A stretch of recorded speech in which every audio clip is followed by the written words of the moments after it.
Hello everyone, मैं sir Swapnil sir और इस वीडियो में डिस्कस करने वाले हैं क्लास 10th का मैथमेटिक्स। याद हो तो लास्ट वीक में हमारा एक टेस्ट शेड्यूल था, तो हमने बहुत सारे टेस्ट लिए थे, फिजिक्स केमिस्ट्री मैथ्स बायो जो भी है। ठीक है, तो मैथ्स का भी एक टेस्ट था OT3 नाम से, तो OT3 का आज अपन पेपर डिस्कस करने वाले हैं। ठीक है, तो जो भी तुम लोगों में से जो भी जिन्होंने भी डाउट्स पूछे हैं वो डाउट्स क्लियर करेंगे फर्स्ट ऑफ ऑल। एंड जो भी मुझे लग रहा है कि जो इंपॉर्टेंट क्वेश्चन है जो बहुत लोगों को आने चाहिए वो सब भी डाउट्स अपन डिस्कस करेंगे। टोटल 50 क्वेश्चंस का पेपर था, 2 आवर्स का, 1.5 आवर का शायद टाइमिंग दिया था मैंने, जो भी है। लेकिन तुम्हें इसको अच्छे से करना था, बहुत लोगों ने अच्छा किया भी है, लेकिन अभी भी कुछ कुछ थोड़ी दिक्कतें जा रही है लोगों को। तो जो भी डाउट्स है, जो भी डिफिकल्ट लेवल के क्वेश्चन जो डिफिकल्ट जा रहे थे लोगों को, तो वो एक एक करके अपन डिस्कस करते हैं, ताकि आगे जो एग्जाम है उसमें वही सेम गलतियां ना करो। ठीक है, तो स्टार्ट करते हैं। पहले 10 क्वेश्चन में मुझे यही दोनों क्वेश्चन सबसे इंपॉर्टेंट लग रहे थे, 8th और 9th वाले क्वेश्चन, जो अच्छे भी थे। अब ये मत सोचना कि तुम्हारे क्वेश्चन सर 8th और 9th अलग अलग थे, क्योंकि वहां पे शफलिंग थी क्वेश्चंस में, सबके अलग अलग क्वेश्चंस थे। तो इसके वजह से जो 8th क्वेश्चन यहाँ पे तुम्हें दिख रहा है वो तुम्हारा कुछ और नंबर पे हो सकता है। ठीक है, तो 8th क्वेश्चन यहाँ पे मैं जो दे रहा हूँ वो तुम्हें चाहिए तो PDF के थ्रू भेज दूंगा, जो पेपर हुआ था उसके तुम चाहिए तो चेक कर सकते हो। वैसे मैंने पूरा क्वेश्चन ही लिखा है। चलो स्टार्ट करते हैं फिर। What is the least number which when divided by 8, 12 and 16 leaves 3 as the reminder.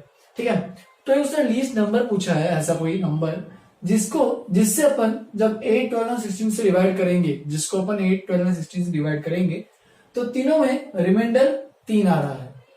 But when divided by 7 leave no remainder, मतलब 7 से डिवाइड करने पे कोई रिमाइंडर नहीं आ रहा है, लेकिन 8, 12 और 16 तीनों से डिवाइड करोगे तो रिमाइंडर सेम आ रहा है, जो कि इक्वल टू 3 है।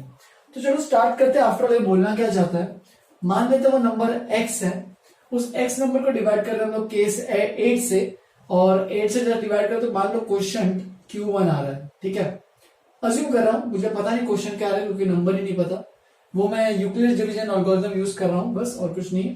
Divided is equal to dividend is equal to divided into quotient plus remainder. तो डिवाइजर अपने पास 8 है, क्वेश्चन Q1 पता नहीं है, और रिमाइंडर है हमारे पास 3। तो ये पहले कुछ इक्वेशन आएगी। सिमिलरली अगर आगे जाओगे तो 12 से डिवाइड कर रहे हो तो भी रिमाइंडर कितना बच रहा है, 3 बच रहा है। सिमिलरली अगर 16 से डिवाइड कर रहे हो तो भी रिमाइंडर कितना बच रहा है, 3 बच रहा है। तो जो भी कहानी है सब ऑब्टेन की थी। और एक और लास्ट क्या है case, but when divide by 7, तो 7 मान लो Q4 है, यहाँ पे Q1, Q2, Q3 कर लेना। हर एक में क्वेश्चन सेम ऐसे जरूरी थोड़ी है, इसलिए तीनों क्वेश्चंस को अलग अलग मान लिया। यहाँ पे भी क्वेश्चन अलग ही मानना पड़ेगा, और रिमाइंडर कुछ नहीं है तो ये इतना सा आएगा बस ये।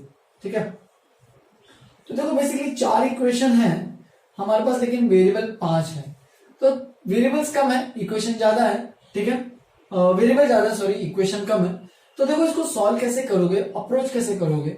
सबसे पहली चीज देखो, इन सब में 3 को लेफ्ट हैंड साइड में लेकर आ जाओ, तो ये बन जाएगा x-3 is equal to 8Q1, x-3 is equal to 12Q2, x-3 16Q3। तो देख सकते हैं मैंने यहाँ पे 3 इक्वेशंस, जो फर्स्ट 3 इक्वेशंस उनमें से मैंने 3 इक्वेशन ऑब्टेन कर लिए, जहां पे x-3 x-3 x-3। तो इसका मतलब हम लोग क्या बोल सकते हैं, x-3 जो वो 8 का डिविजिबल है, 8 से डिविजिबल है, x-3 12 से भी डिविजिबल है, एंड x-3 16 से भी डिविजिबल होगा। मतलब अगर मैं निकालता हूं LCM किसका, 8, 12 और 16 का, चलो चेक करते हैं क्या LCM ऑफ 8, 12 एंड 16। तो जो भी तुम्हारा मेथड पता है उससे यूज कर सकते हो। 4 2 जा 8, 4 3 जा 12, 4 4 जा 16, 2 1 जा 2 3 जा 2 2 जा 2 1 जा 3 1, और लास्ट में 3 आएगा इस तरीके से। तो देख सकते हो यहाँ पे अगर एलसीएम निकालोगे तो कितना आएगा एलसीएम उन तीनों का, तो उसका एलसीएम आएगा 4 2 जा 8 और 8 6 जा 48। तो तीनों का एलसीएम आ रहा है 48। तो ये एलसीएम क्यों निकाल रहा हूं, क्योंकि ये जो 3 इक्वेशन है, अगर मुझे एक पर्टिकुलर इक्वेशन बनानी है तो उससे मैं क्या बोल सकता हूं, x-3 जो है वो क्या है 48Q डैश, ये हम लोग बोल सकते हैं। क्यों, कैसे बोल सकते हैं, देखो अगर मैंने इन तीनों को मुझे लिखना होगा, ये मैं इस तरीके से लिख सकता हूं, 3 इक्वेशन को एक इक्वेशन से मैंने रिप्लेस किया है। ठीक है, यानी मतलब देखो यहाँ पे x-3 जो है, देख सकते हो 48 में 8 का डिविजिबल भी आ गया है, 48 में 12 से भी डिविजिबल आ रहा है, और 16 भी, मतलब 48 भी 16 से भी डिविजिबल है। तो तीनों से डिविजिबल है, तो इसलिए मैंने x-3 को 48Q डैश लिख दिया है। यहीं से क्या लिख सकते हैं, x equal to 48Q dash plus 3। लेकिन x की वैल्यू हमें ऑलरेडी पता है, जो एक लास्ट इक्वेशन थी, x की वैल्यू 7 से डिविजिबल होनी चाहिए, यानी x की वैल्यू 7 क्यूब 4 होनी चाहिए। तो ये अपना फाइनल इक्वेशन आ गया है। अब ये फाइनल इक्वेशन के बाद कहानी क्या करनी है, उसने पूछा देखो लीस्ट नंबर, सबसे छोटा नंबर चाहिए। तो देखो ये जो इक्वेशन लिखा है यहाँ पे, ये जो मैंने यहाँ पे इक्वेशन लिखा है, हमें करना क्या है, अभी पैटर्न सोचो, ये जो मैंने लिखा है इसका मतलब क्या है, कि इसका मतलब ये है कि ऐसी कौन सी कोई वैल्यू क्यू डैश की सोचो ताकि ये 48 क्यू डैश प्लस 3 जो है वो 7 से डिविजिबल हो जाए। तो ऐसी कोई सबसे लीस्ट वैल्यू सोचो। तो ये तो पता ही है कि Q1 Q2 Q3 Q4 ये सब तो इंटीजर होने चाहिए। सिमिलरली यहाँ पे क्यू डैश भी इंटीजर ही होने चाहिए, 1 2 3, ठीक है। जीरो भी ले सकते हैं, लेकिन जीरो पे कुछ फर्क नहीं पड़ेगा, देख सकते हो जीरो पुट करोगे तो 0 + 3 3 हो जाएगा, 3 तो डिविजिबल नहीं है 7 से। तो चलो स्टार्ट करते हैं। क्यू डैश की वैल्यू अपन पुट करते हैं 1, ठीक है। क्यू डैश की वैल्यू पुट करेंगे 1, तो देखो ये क्या मिलेगा, 48 + 3, इसका मतलब x की वैल्यू आ जाएगी 51। देख सकते हो 48 + 3 51। तो देखो 51 क्या 7 से डिविजिबल है क्या, बिल्कुल नहीं, 49 होता तो सही होता। क्यू डैश की वैल्यू पुट करते हैं 2, अगला इंटीजर, तो क्यू डैश 2 पुट करेंगे तो 48 2 = 96 और 96 + 3 क्या हो जाएगा 99। चेक करो क्या 99 डिविजिबल है क्या 7 से, नहीं, ठीक है। 7 1 जा और 7 4 जा 98 होता है, 99 नहीं। फिर क्यू डैश की वैल्यू नेक्स्ट पुट करके देखते हैं 3 से, ऐसे हिट एंड टर्न करके चेक करना पड़ेगा।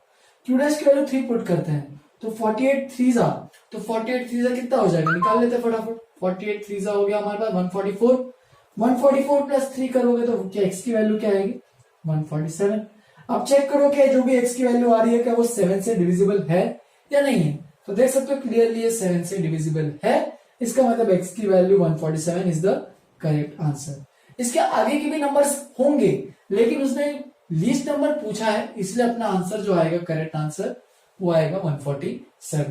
तो 147 एक ऐसा नंबर है जिसको अपन 8 से डिवाइड करेंगे तो रिमाइंडर 3 आएगा, 12 से डिवाइड करेंगे तो भी रिमाइंडर 3 आएगा, 16 से डिवाइड करेंगे तो भी रिमाइंडर 3 आएगा, और वो 7 का डिविजिबल रहेगा, यानी 7 उसका फैक्टर रहेगा, ठीक है।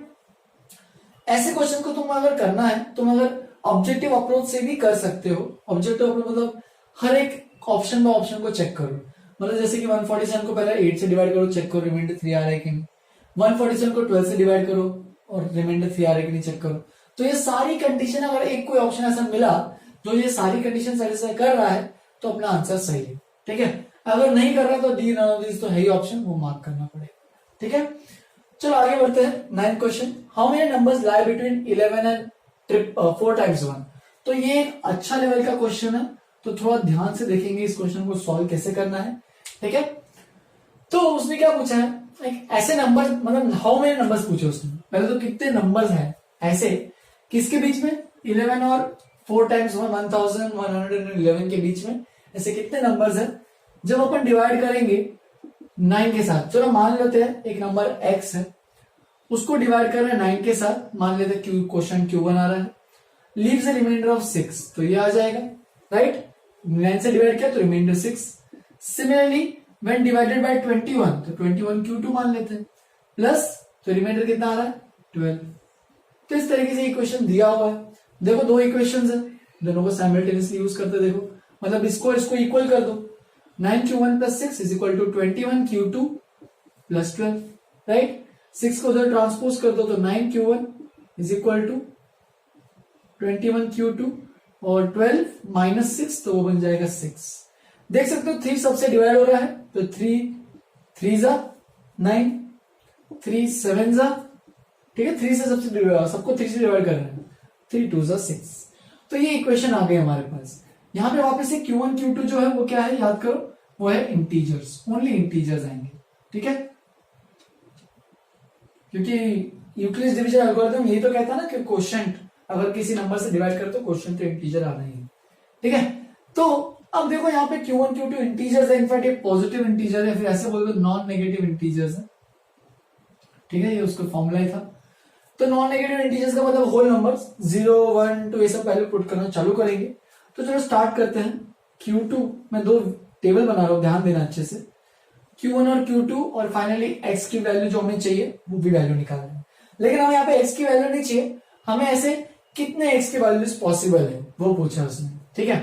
तो देखो सबसे पहले मैं Q2 की वैल्यू अज्यूम करता हूं। देखो इस इक्वेशन का मतलब क्या है, जैसे कि अपने यहाँ पे इक्वेशन जो बनाते देखो ये वाला सेम वैसे कुछ इक्वेशन है। हमें यहाँ पे क्या सोचना है कि ऐसी कौन सी Q2 की वैल्यू पुट करने पे 7Q2 प्लस 2 जो नंबर है वो 3 से डिविजिबल हो रहा है, 3 का मल्टीपल है ऐसा, ठीक है। तो मैं क्या करता हूँ, चलो Q2 की वैल्यू पुट करते हैं 0 पुट करेंगे तो देखो क्या आएगा 0 प्लस 2 2, तो बिल्कुल नहीं आएगा, तो इसको तो हटा देना, ठीक है। ऑलरेडी सोचो ये सब। चलो Q2 की वैल्यू 1 पुट करते हैं, तो 1 पुट करो तो 7 प्लस 2 9, 9 तो 3 से डिविजिबल है, मतलब Q2 की वैल्यू 1 एकदम सही है, ठीक है। जैसे कि यहाँ पे मैंने सारी वैल्यू पुट करा था और ये कैंसिल हो रहे थे, मैं बस यहाँ पे वही वैल्यू लिखूंगा जो सेटिस्फाई कर रही। तो देखो Q2 की वैल्यू 1 पुट करने पे क्या हो रहा है, 3 से डिविजिबल हो रहा है। 2 पुट करो, 7 2 14, 14 प्लस 2 16, गलत है। 3 पुट करो, 21 प्लस 2 23, गलत है, 3 से डिविजिबल नहीं है। 4 पुट करो, 7 4 28 प्लस 2 30, 30 डिविजिबल है क्या 3 से, बिल्कुल है। तो Q2 की वैल्यू 4।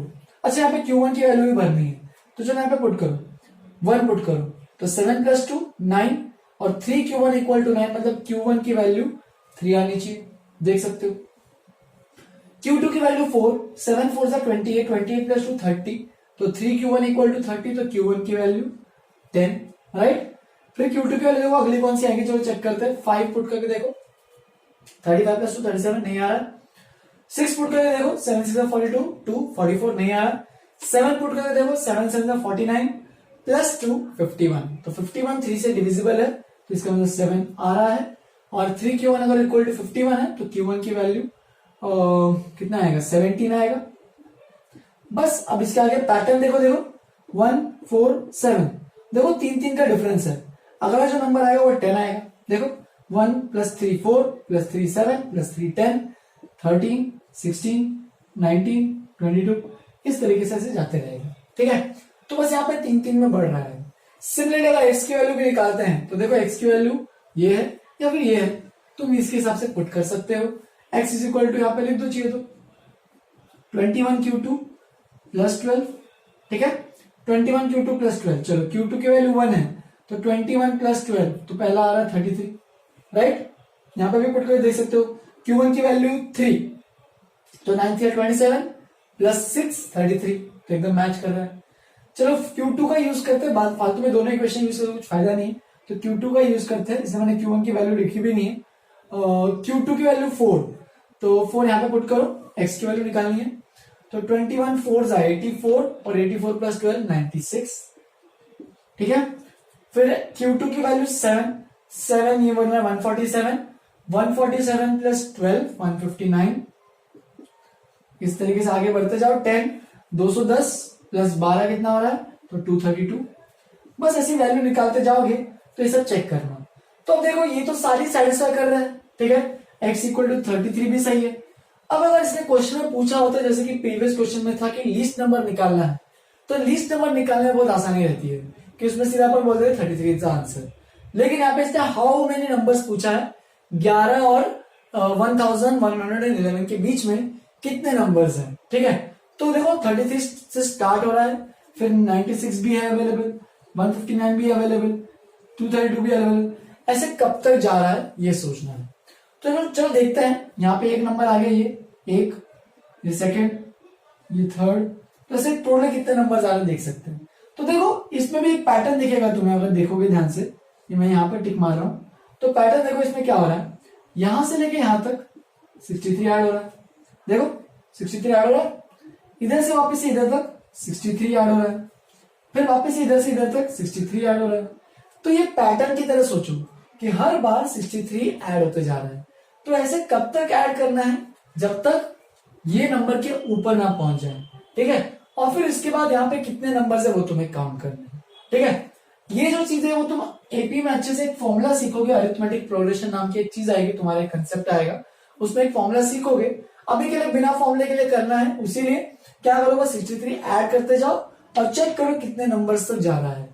तो मेरे ख्याल से बस 18 नंबर तक जाएगा। 18 नंबर जो होगा वो ऐसा कुछ रहेगा, दिखा देता हूं एक बार, 33 प्लस 17 इंटू 63, तो ये बन रहा है हमारे पास 63 17 कितना हो गया, ये 51 17 6 कितना हो रहा है 102, 107 और 33 ऐड करेंगे तो 401,104। तो जो लास्ट नंबर आ रहा होगा वो आ रहा होगा 1104, जो कि अपना 18 नंबर है।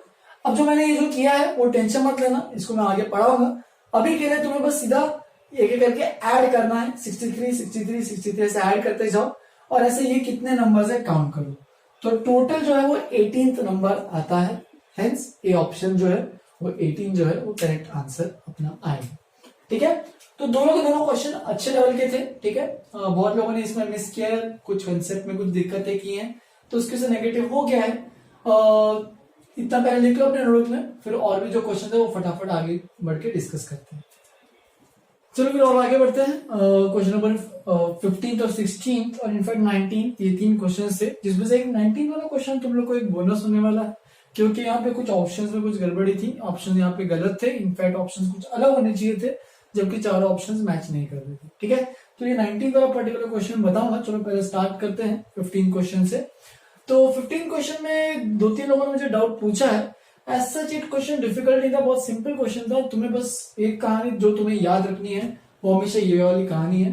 क्वाड्रेटिक पॉलिनोमियल के लिए अगर ax² + bx + c अगर = 0 है, मान लो इसके 2 जीरोस है अल्फा और बीटा, तो तुम्हें ये याद ही रखना पड़ता है कि अल्फा प्लस बीटा हमेशा -b/a रहता है एंड अल्फा बीटा रहता है c/a।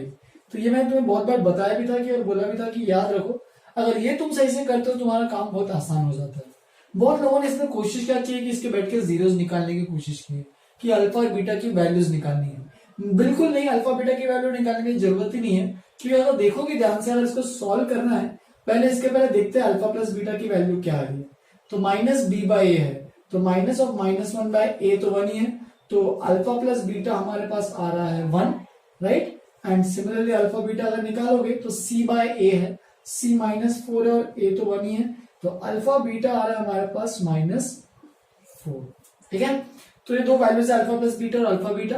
अब अगर देखोगे इसमें एलसीएम निकालोगे तो कितना आएगा, अगर देखोगे 1/अल्फा प्लस 1/बीटा, इसकी वैल्यू निकालनी है जो मुझे, तो यहाँ पे अगर एलसीएम लेंगे तो alpha plus beta by alpha beta minus alpha beta, तो इस तरीके से वैल्यू आ जाएगी। अब अल्फा प्लस बीटा की वैल्यू है 1, अल्फा बीटा की वैल्यू है -4 और ये अल्फा बीटा वापस यहाँ पे पुट करेंगे -4। इसमें मत एलसीएम लेना, गड़बड़ आ जाएगा पूरा। अभी पूरा क्वेश्चन में वैल्यू सारे दिए हैं तो उसका यूज करो। ठीक है, तो देखो ये क्या बन जाएगा, -1/4 + 4, एलसीएम लेंगे तो अब एलसीएम लेना कैलकुलेशन के लिए 16/4, तो ये बन जाएगा 15/4। हेंस अपना ये ऑप्शन करेक्ट ऑप्शन है। ठीक है, नेक्स्ट क्वेश्चन बहुत सिंपल क्वेश्चन था, 15 वाला सबको करना चाहिए था, लेकिन डाउट था इसलिए मैंने कवर कर लिया है। ऐसे टाइप का एक और क्वेश्चन थोड़ा सा पूछा था, अब इसी के बेसिस पे वो वाला क्वेश्चन एक बार ट्राई करना। उसमें शायद alpha by beta plus beta by alpha पूछा था, तो उसमें मैंने ऐसा क्वेश्चन मैंने क्लास में भी कराया था, तो वो मैं नहीं करा रहा हूँ इस बार। शायद इसके पहले कुछ, इसके बाद में कुछ क्वेश्चन था, 17th क्वेश्चन होगा या फिर 18th, जो भी है वैसे कुछ क्वेश्चन था। बस यहाँ पे क्वाड्रेटिक पॉलिनोमियल दिया था और यहाँ पे बस कुछ और पूछा गया था कि alpha by beta plus beta by alpha minus और भी कुछ था। ठीक है, तो उसको भी इसी मेथड से सॉल्व करना कोशिश करना, जिन्होंने नहीं किया है, और जिन्होंने किया है तो वो तो वेल एंड गुड, अच्छी बात। ठीक है, नेक्स्ट क्वेश्चन नंबर 16 को देखोगे, on dividing this by polynomial gx the question and remainder were x -2 and -2x + 4। तो यहाँ पे तुम्हें यूक्लिड डिवीजन एल्गोरिथम यूज करना है, EDA। ठीक है, तो वो यूज कर सकते हो। देखो बहुत लोगों को बोल रहे थे कि तुम्हें एक चीज बता दूं, बहुत लोग बोल रहे थे मुझे कि सर बहुत सारे टॉपिक्स इग्नोर डिलीट किए हैं, जैसे कि यूक्लिड डिवीजन लेमा हटा दिया है। तो ये बिल्कुल टेंशन मत लो ये सब कि ये टॉपिक हटा दिया है। टॉपिक तो हटा दिया, अच्छी बात है, वो तो तुम्हारे लिए काम आसान है, लेकिन वो जो भी टॉपिक्स हटा है वो बहुत स्मार्ट तरीके से हटाया उन्होंने, जिनका मतलब वो ऐसे टॉपिक्स है जिनको आगे तो यूज करते रहना ही है। जैसे कि यूक्लिड डिवीजन लेमा की बात की जाए, यूक्लिड डिवीजन लेमा को हटा दिया, लेकिन यूक्लिड डिवीजन एल्गोरिथम वैसे का वैसे इंटैक्ट रखा है। पूरा चैप्टर रियल नंबर्स में मेन तो वही है, यूक्लिड डिवीजन एल्गोरिथम, राइट। और वो कहां से आया, तो यूक्लिड डिवीजन लेमा से आया, तो उसको हटाने का कोई काम ही नहीं होता, मतलब उसका हटाने का कोई सेंस नहीं बनता है। ठीक है, तो ये बिल्कुल मत सोचना कि हम लोग का टॉपिक बहुत आसान कर दिया है, बहुत सिलेबस वेट कम कर दिया, ऐसा कुछ नहीं है।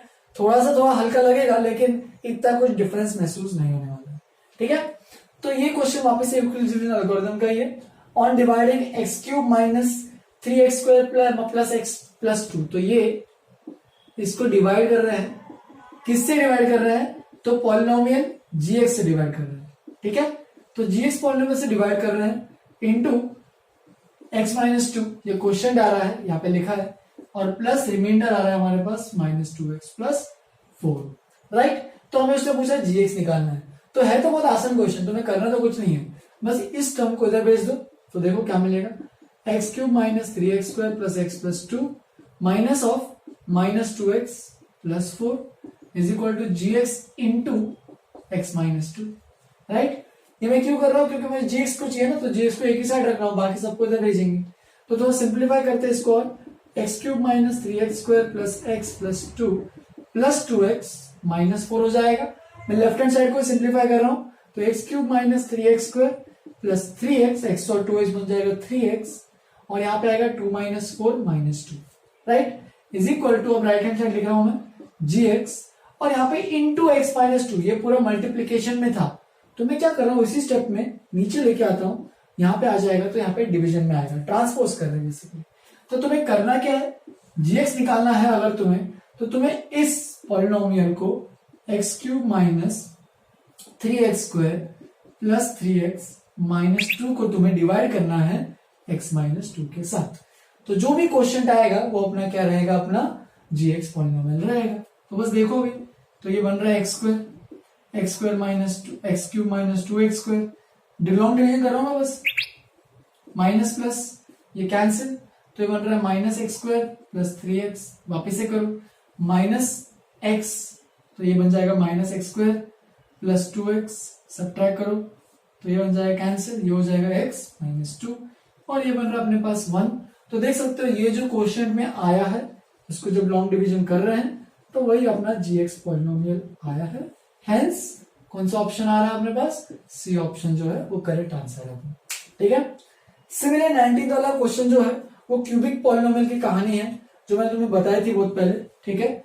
तो क्यूबिक पॉलिनोमियल में क्या होता है कि अगर ax³ + bx² + cx + d ऐसा कोई पॉलिनोमियल है, तो यहाँ पे अगर इसके 3 रूट्स हैं, अल्फा, बीटा, गामा, वो चाहिए तो तुम नोट में भी देख सकते हो, सम ऑफ द रूट्स यानी तीनों का सम वो होता है -b/, ये मैं तुम्हें कन्वेंशन भी याद दिलाता, माइनस प्लस माइनस, राइट। फिर अगर sum of product of root taken 2 at a time, ये भी बताया था मैंने, ठीक है। तो ये कितना है +c/, और लास्ट में तीनों का प्रोडक्ट वो कितना आएगा, यहाँ पे माइनस ऊपर में है तो -d/। तो ये मैंने तुम लोगों को बताया था, बोला भी था कि इतना इंपॉर्टेंट नहीं है, लेकिन याद रखोगे तो अच्छी बात है, ठीक है। तो देखो इसमें क्या था, यहाँ पे ये चीज दी है, देखो it was cubic polynomial, sum of its zeros 2 है, सम ऑफ इट्स जीरोस 2 है, sum of product of its zeros taken 2 at a time, मतलब ये वाली चीज, ये कितना दिया है -5 दिया है, and finally product of the zeros -11 दिया है। तो पॉलिनोमियल जो बनेगा उसको मैं सीधा यहीं पे लिख रहा हूं, पॉलिनोमियल जो बनेगा वो इस तरीके से कुछ बनेगा, देखो x³ - 2x² -5x + 11, तो इस तरीके से कुछ पॉलिनोमियल का आंसर आना चाहिए था, बट एक गलत आंसर है, ठीक है, इसमें कोई भी ऑप्शन नहीं है, ठीक है। तो ये सीधी बात है, ऑप्शंस गलत दिए थे क्वेश्चन में, ठीक है। अगर ऐसा कुछ यहाँ पे 0, 7 और 6 ऐसा कुछ रहता तो इनमें से कुछ ऑप्शन आता, लेकिन यहाँ पे ये वैल्यूज ही अलग अलग है, तो इस तरीके से इसका आंसर ये आना चाहिए था, जो कि कोई ऑप्शन में नहीं है, ठीक है। ये कैसे आएगा वो भी बताया था, कुछ है नहीं इसमें। देखो सम ऑफ द रूट्स 2 है, तो alpha plus beta plus gamma ये 2 दिया है, ठीक है। तो b की वैल्यू, चलो a की वैल्यू चाहिए तो मान लो स्टार्ट कर लो a की वैल्यू 1 से, तो b की वैल्यू क्या आएगी -2, देख सकते हो b -2 आ रहा है। Sum of product of roots zeros taken 2 at a time -5 है, मतलब इसकी वैल्यू -5 है, और a की वैल्यू तो 1 मैंने मानी है, तो c की वैल्यू आएगी -5, तो देख सकते हो c यहाँ पे जो है वो -5 बन रहा है। एंड सिमिलरली तीनों का प्रोडक्ट तीनों जीरोस का प्रोडक्ट -11 है, तो ये तीनों का प्रोडक्ट -11 है, तो d की वैल्यू आएगी हमारे पास +11, तो देख सकते हो d की वैल्यू +11 है। तो इस तरीके से वो आंसर आना चाहिए, इसलिए ये वाला क्वेश्चन बोनस करवा दिया जाएगा सबका, बिल्कुल टेंशन मत लेना। और चल देखते हैं, एक दो और क्वेश्चन बचे उनको फटाफट डिस्कस करते हैं, ठीक है। एक पार्ट 1 का डिस्कशन रहेगा ये अपना, नेक्स्ट क्लास में मैं पार्ट 2 को भी डिस्कस करूंगा। तब तक तुम लोग मुझे एक बार इन्फॉर्म करना, मैं सोच रहा हूँ कि पार्ट 2 को क्या जूम पे ही लिया जाए या फिर यूट्यूब के लेक्चर के थ्रू ही सही चल रहा है तो अच्छी बात है। तो तुम लोग ही मुझे पर्सनली इन्फॉर्म कर लो, बता देना कि मैं यूट्यूब के लेक्चर के थ्रू ही लूँ डिस्कशन या फिर अपना वही सेम जूम के थ्रू करूँ, ठीक है।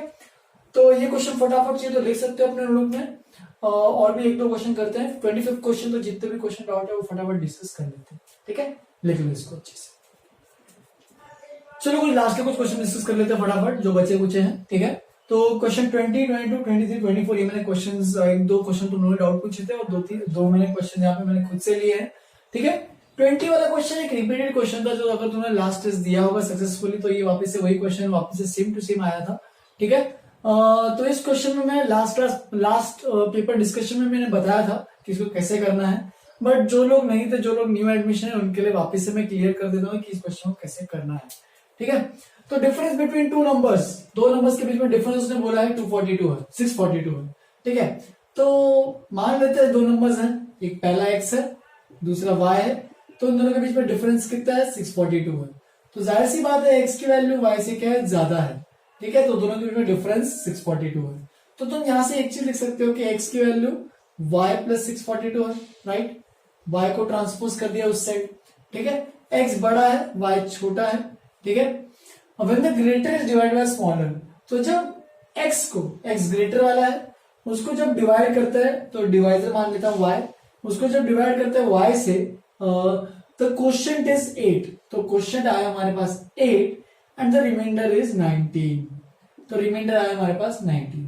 तो देख सकते हो x की वैल्यू 8y प्लस 19 आ गई हमारे पास, यहाँ पे लिख देते हैं, चलो 8y प्लस 19। और एक चीज क्या कर सकते हो, x की वैल्यू y प्लस 642 भी लिख सकते हो, 642। मैं यहाँ पे वैल्यू सब्स्टिट्यूट कर रहा हूं, y plus 642 is equal to 8y plus 19, ठीक है।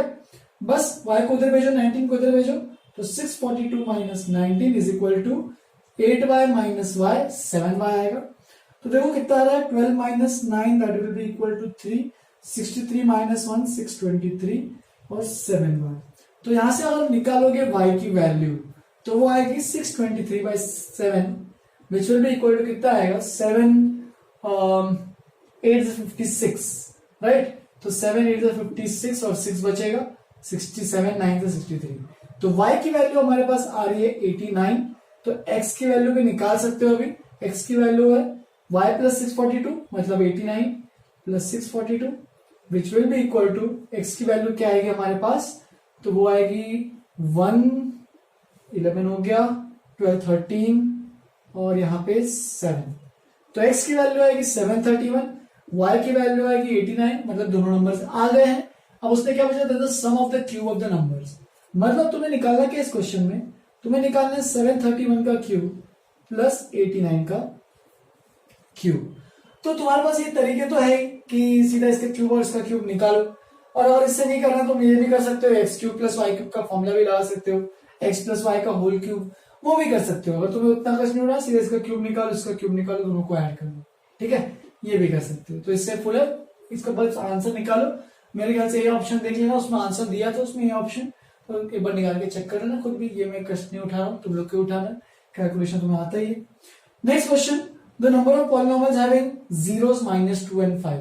तो ये क्वेश्चन बहुत लोगों ने गलतियां की हैं, मैंने यहाँ पे क्वेश्चन में मैंने क्वेश्चन जानबूझ कर लिया, तुम लोग क्लियर हो जाए ये वाला question. The number of polynomials having zeros -2 and 5। तो देख सकते हो दो जीरोस है -2 and 5। तो चलो एक जीरो अल्फा बोल देता हूँ -2 एंड दूसरा जीरो बीटा बोल देता हूँ 5। तो अल्फा प्लस बीटा की वैल्यू कितनी है, देखो दोनों को ऐड करो 3 आ रहा है, एंड दोनों का प्रोडक्ट अगर निकालोगे अल्फा बीटा वो कितना आ रहा है, देखो दोनों का प्रोडक्ट -10 आ रहा है। तो अगर सम ऑफ रूट्स निकल गया एंड प्रोडक्ट ऑफ रूट्स भी निकल गया है, तो मैंने तुम लोगों को बताया था कि फॉर्मेशन ऑफ क्वाड्रेटिक इक्वेशन कैसे करते हैं। तो सीधा लिखते हैं अपन x² minus sx plus p, right. तो मैं इसको सीधा क्या लिखूंगा, यहाँ पे s क्या है, सम जो कि है 3, तो -3x, और p प्रोडक्ट कितना है -10। तो ये इस तरीके से इसका आंसर आ जाएगा कि ये क्वाड्रेटिक इक्वेशन बन रहा है। तो इससे लोगों ने बहुत तुरंत जल्दी आंसर मार्क कर दिया 1, और तुरंत उनका नेगेटिव मार्किंग हो गई इसमें। बल्कि इस क्वेश्चन में डिफरेंट क्या था कि सोचो ये क्वाड्रेटिक इक्वेशन तो है हमारे पास x² माइनस 3x माइनस 10। अगर इसकी जगह में तुम अगर ये क्वाड्रेटिक लिखो तो 2x² माइनस 6x माइनस 20। देखो मैंने कुछ अलग नहीं किया, मैंने इस इक्वेशन में मैंने क्या किया, बस इक्वेशन में 2 से मल्टीप्लाई कर दिया। ये भी एक अलग टाइप की क्वाड्रेटिक इक्वेशन ही बन गई ना, देखो ध्यान से। अगर सिमिलरली अगर मैंने इसको ऐसे 3 से मल्टीप्लाई किया इस इक्वेशन को, तो 3x² माइनस 9x माइनस 30, ये भी एक अलग क्वाड्रेटिक इक्वेशन तैयार हो गई। तो देख सकते हो ऐसे कितने तैयार हो सकते हैं, ऐसे इनफाइनाइट इक्वेशन तैयार हो सकते हैं। हेंस यहाँ पे ए ऑप्शन नहीं, यहाँ पे आंसर जो है वो है मोर देन 3। तो किसी भी अगर 2 जीरोस हमारे पास दिए हैं और उसने पूछा कितने पॉलिनोमियल्स क्वाड्रेटिक बन सकते हैं, अगर कितने पॉलिनोमियल्स बन सकते हैं, तो उसके आंसर मोर देन 3 आएंगे। ठीक है, तुम इसको इस तरीके से भी सोच सकते हो कि ये जो 2 जीरोस है वो शायद क्यूबिक पॉलिनोमियल के हो, तो ऐसे क्यूबिक पॉलिनोमियल के कितने जीरोस आएंगे, तीसरा जीरो पता भी नहीं है, हो सकता है तीसरा जीरो 0 रहे, 1 रहे, 2 रहे, तो जो भी है उसने बस पॉलिनोमियल लिखा है, तो सीधे से देख के ही बोलना चाहिए कि इनफाइनाइट पॉलिनोमियल्स आएंगे, इसलिए मोर देन 3 जो है वो अपना आंसर करेक्ट आंसर है। तो ये बहुत अच्छा ट्रिकी क्वेश्चन है, बहुत लोगों ने गलतियां की है इसमें, इसलिए मैंने ये क्वेश्चन लिया है डिस्कशन में। ठीक है, इसको अगली बार से गलतियां नहीं करनी है। बाकी के ऐसे टाइप के क्वेश्चन बहुत लोगों को आए हैं, इसमें कोई दिक्कत नहीं रही है। एक दो लोगों ने मुझे डाउट पूछा तो इसलिए मैं क्लियर कर रहा हूं, तो देख लो एक बार। The zeros of a quadratic polynomial x² plus 99x plus 127, तो ये क्वाड्रेटिक पॉलिनोमियल है हमारे पास। ठीक है, इसके जीरोस दिए उसने, इसके जीरोस बताने हमें। मान लो जीरोस अल्फा और बीटा है, तो वही इक्वेशन से निकालते हैं। सम ऑफ रूट्स यानी अल्फा प्लस बीटा कितना आएगा, माइनस बी बाई यानी माइनस 99 आएगा। एंड दूसरा प्रोडक्ट ऑफ रूट्स यानी अल्फा बीटा, वो कितना आएगा, सी बाई यानी 127 आएगा। अब उसने बोला है कि इसके वैल्यूज नहीं निकालो, उसने बोला इसके बारे में बताओ कि जो भी जीरोस है वो क्या दोनों पॉजिटिव है, क्या दोनों नेगेटिव है, क्या एक पॉजिटिव एक नेगेटिव है, दोनों इक्वल है, तो ये बताना है बस तुम्हें। तो कैसे बताओगे, बस पुट करके देखो एक बार ऐसी रैंडम चीजें। तो देखो दो चीजों का सम नेगेटिव कब आएगा, दो चीजों का सम नेगेटिव कब आएगा, तो क्या दोनों पॉजिटिव होंगे, दो पॉजिटिव चीजों का सम नेगेटिव आ सकता है क्या, बिल्कुल नहीं। तो आइदर एक पॉजिटिव एक नेगेटिव रहे, या फिर पहला वाला नेगेटिव एक पॉजिटिव रहे, या फिर दोनों ही नेगेटिव रहे, राइट। मैं नंबर्स की बात नहीं कर रहा हूं, कितने कौन किससे बड़ा है वो नहीं इंपॉर्टेंट है, ठीक है। मैं बस बोल रहा हूं कि positive positive positive negative positive negative positive negative negative, ये 4 केसेस जो होते हैं उनमें से कौन सा केस वैलिड है। तो देख सकते हो ये 3 केसेस वैलिड है कि अल्फा पॉजिटिव बीटा नेगेटिव, लेकिन माइनस 99 चाहिए तो बीटा की वैल्यू ऑफकोर्स अल्फा से बड़ी होनी चाहिए, क्योंकि नेगेटिव साइड में बड़ी होनी चाहिए, ठीक है। यानी अगर ये माइनस 101 रहा हो सकता है, तो देख सकते हो माइनस 99 आएगा। तो इसलिए मैं वैल्यूज की बात ही नहीं कर रहा हूं यहाँ पे, मैं बस बोल रहा हूं कि पॉजिटिव नेगेटिव नेगेटिव पॉजिटिव या फिर नेगेटिव नेगेटिव, ये तीनों केसेस पॉसिबल है।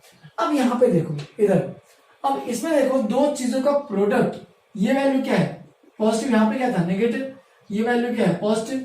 तो दो चीजों का प्रोडक्ट पॉजिटिव कब आता है, जब दोनों पॉजिटिव रहे या फिर दोनों नेगेटिव रहे। तो देखो यही तो केस आएंगे ना, अगर एक पॉजिटिव और एक नेगेटिव रहा तो प्रोडक्ट नेगेटिव हो जाता है। बस दोनों से कहानी चेक करनी है, इसमें और इसमें दोनों में कौन सा केस कॉमन आ रहा है। तो देख सकते हो दोनों नेगेटिव ही एक ओनली केस है जो दोनों में कॉमन है। हेंस जो आंसर आएगा हमारे पास वो क्या आएगा, वो आएगा बी ऑप्शन, यानी बोथ नेगेटिव। यानी इस क्वाड्रेटिक इक्वेशन के दोनों रूट्स, दोनों जीरोस जो है वो क्या होने चाहिए, नेगेटिव होने चाहिए, ठीक है। तो एक अच्छा क्वेश्चन है, बिना वैल्यू निकाले तुम्हें ये सोचना है, ठीक है। सेम क्वेश्चन सिमिलर वे से इसको भी ऐसे ही करना है। तो देखो इसमें पूछा तो zeros of the quadratic polynomial of this, तो वापस से मैं सीधा मान लेता हूं अल्फा बीटा दो जीरोस है, तो अल्फा प्लस बीटा माइनस के आ रहा है, देख सकते हो माइनस बी बाय माइनस के आएगा, एंड अल्फा बीटा आएगा हमारे पास प्लस के। देख सकते हो ये दोनों चीजें बन गई हमारे पास। अब उसने बोला है के जीरो नहीं है, बस इतना बोला है उसने, ठीक है। के जीरो नहीं है फर्स्ट ऑफ ऑल, एंड के की वैल्यू पॉजिटिव भी हो सकती है नेगेटिव भी हो सकती है, ठीक है। तो चलो हम लोग केसेस से स्टार्ट करते हैं। उसने बोला क्या ऑप्शंस में, can not be both positive, can not be both negative, और always unequal, both equal always. तो ये ऐसे ऐसे कुछ दिया हुआ है। तो चलो हम लोग कुछ केसेस बनाते हैं। अल्फा की वैल्यू पॉजिटिव, बीटा की वैल्यू नेगेटिव, ठीक है। तो हो सकता है अल्फा बड़ा हो बीटा से, बीटा बड़ा हो अल्फा से, जो भी है, ठीक है। यहाँ पे भी सेम केस ले लेता हूं। अब मैं क्या कर रहा हूं, एक केस बाय केस लूंगा, ठीक है। पॉजिटिव नेगेटिव, यहाँ पे भी पॉजिटिव नेगेटिव। चेक करते हैं इससे के की वैल्यू क्या है, मतलब पॉसिबल आ रहा है कि नहीं आ रहा है। तो देखो इसको पॉजिटिव इसको नेगेटिव लिया, तो मान लेते हैं अल्फा बड़ा है बीटा से, मतलब प्लस 101 है, और बीटा की वैल्यू उल्टा मानो, अल्फा छोटा है बीटा से तो अल्फा की वैल्यू कुछ +2 आ रही है और बीटा की वैल्यू -3 आ रही है। तो देख सकते हो -1 आ रहा है। हेंस यहाँ पे वैल्यू जो है वो डिपेंड करेगी, ये जो पूरी वैल्यू है ये बोल सकते हो कि तुम सीधा नेगेटिव है, नहीं। अगर के की वैल्यू नेगेटिव हुई तो ये नेगेटिव नेगेटिव पॉजिटिव हो जाएगा, तो सीधा मत बोलना। तो अगर इन दोनों का जो वैल्यू है अगर वो नेगेटिव आ रहा है, इसका मतलब जो के की वैल्यू है वो पॉजिटिव आ रही है। तो देखो यहाँ पे प्लस माइनस, तो प्लस माइनस देख सकते हो, प्लस माइनस यहाँ पे कोई केस बन नहीं रहा है, पॉजिटिव इंटू नेगेटिव क्या बनेगा, नेगेटिव। तो देख सकते हो कॉन्ट्राडिक्ट कर रहा है कि यहाँ पे तो के पॉजिटिव आ रहा था लेकिन यहाँ पे के नेगेटिव आ रहा है। तो इस तरीके से तुम्हें सोचना है। तो चलो स्टार्ट करते हैं। मैं तुम्हें बस एक एग्जांपल लेके बता रहा था कि तुम्हें कैसे करना है। तो इस क्वेश्चन में तुम्हें क्या लिखना है, ए ऑप्शन में can not be both positive. तो क्या दोनों पॉजिटिव नहीं हो सकते क्या कभी? चलो चेक करते हैं। दोनों को पॉजिटिव ले लिया, इधर भी अल्फा बीटा को पॉजिटिव ले लिया। तो अगर अल्फा बीटा दोनों पॉजिटिव है तो ऑब्वियस सी बात है के की वैल्यू क्या आनी चाहिए, पॉजिटिव आनी चाहिए, राइट। और यहाँ पे देखो अल्फा बीटा पॉजिटिव है तो ये पूरा का पूरा माइनस के जो है वो पॉजिटिव होना चाहिए, राइट। माइनस के, क्योंकि दोनों का सम पॉजिटिव ही आएगा ना, क्योंकि दो पॉजिटिव चीजें हैं। तो माइनस के आना चाहिए पॉजिटिव, इसका मतलब ही के क्या होना चाहिए, नेगेटिव। तो यहां से ये बोल रहा है कि के नेगेटिव आ रहा है और यहां से बोल रहा है कि के पॉजिटिव आ रहा है। तो दोनों कॉन्ट्राडिक्ट कर रहे हैं एक दूसरे को। इसका मतलब ही क्या हुआ कि दोनों रूट्स, दोनों जीरोस जो है वो पॉजिटिव नहीं हो सकते हैं, ठीक है। सेम चीज अपन बी ऑप्शन के लिए भी कर सकते हैं, can not be both negative, उसके लिए भी चेक कर सकते हैं, ठीक है। तो अगर दोनों नेगेटिव हुए तो क्या होगा, उसके लिए भी कहानी बताता हूं। तो देखो ध्यान से, अगर दोनों नेगेटिव हुए, ठीक है, अल्फा बीटा दोनों नेगेटिव, ठीक है, अल्फा बीटा नेगेटिव, तो नेगेटिव इंटू नेगेटिव तो के तो पॉजिटिव हो जाएगा। तो यहां से तो के पॉजिटिव आ रहा है और यहाँ पे अगर के मतलब अल्फा और बीटा नेगेटिव हो गए तो नेगेटिव और नेगेटिव का सम तो नेगेटिव ही आने वाला है। तो ये पूरा का पूरा टर्म नेगेटिव ही रहने वाला है।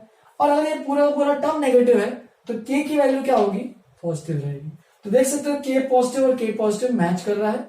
इसका मतलब ही जो है वो बी ऑप्शन गलत नहीं है, मतलब दोनों नेगेटिव हो सकते हैं। ऐसा can not be both negative बोल नहीं सकते, ठीक है। इस तरीके से एक ऑप्शन तो हो ही गया, तो सीधा खत्म ही कर दो खेल, ठीक है। सी और डी भी चेक कर सकते हो यहाँ पे। सी और डी में और ऑलवेज अनइक्वल, क्या हमेशा दोनों की वैल्यू अनइक्वल ही होनी चाहिए क्या? क्या इक्वल कभी नहीं हो सकते क्या? तो इक्वल लेके करके देख लेना कि दोनों की वैल्यू इक्वल करके देख लो कि अल्फा और अल्फा दोनों अल्फा लेके देख लो, ठीक है, उससे भी कर सकते हो। बोथ इक्वल ऑलवेज, ये भी करके देखो हमेशा क्या दोनों इक्वली आएंगे क्या, ठीक है। तो ये ऑलवेज की वजह से पूरा चक्कर गड़बड़ होता है। यहाँ पे सी ऑप्शन और डी ऑप्शन गलत आते हैं, ठीक है। तो ए ऑप्शन इसका करेक्ट ऑप्शन है। ये भी क्वेश्चन थोड़ा सा अच्छा है, इसको याद रखना, थोड़ा सा ट्रिकी क्वेश्चन है, ठीक है। तुम नोटबुक में भी लिख लोगे तो अच्छी बात है इसको, ठीक है। तो ये ने पहले फर्स्ट 25 क्वेश्चंस पेपर के। इस पे और कोई भी इसके अलावा अगर कोई भी डाउट रहेगा तो मुझे कुछ पर्सनली इन्फॉर्म कर सकते हो, पर्सनली मैसेज कर सकते हो। वो भी क्वेश्चन अपन डिस्कस करते हैं, पर्सनली डिस्कस कर लेंगे उसको। बाकी आगे के क्वेश्चन जो 25 के आगे जितने भी क्वेश्चन है 50 तक, वो अपन नेक्स्ट क्लास में डिस्कस करेंगे। और अगर किसी को कोई भी इश्यू रहेगा इन क्वेश्चन में भी तो मुझे पर्सनली व्हाट्सएप कर सकते हो, ठीक है। आज के लिए इतना ही, यहीं पे खत्म करते हैं। Have a good day, enjoy.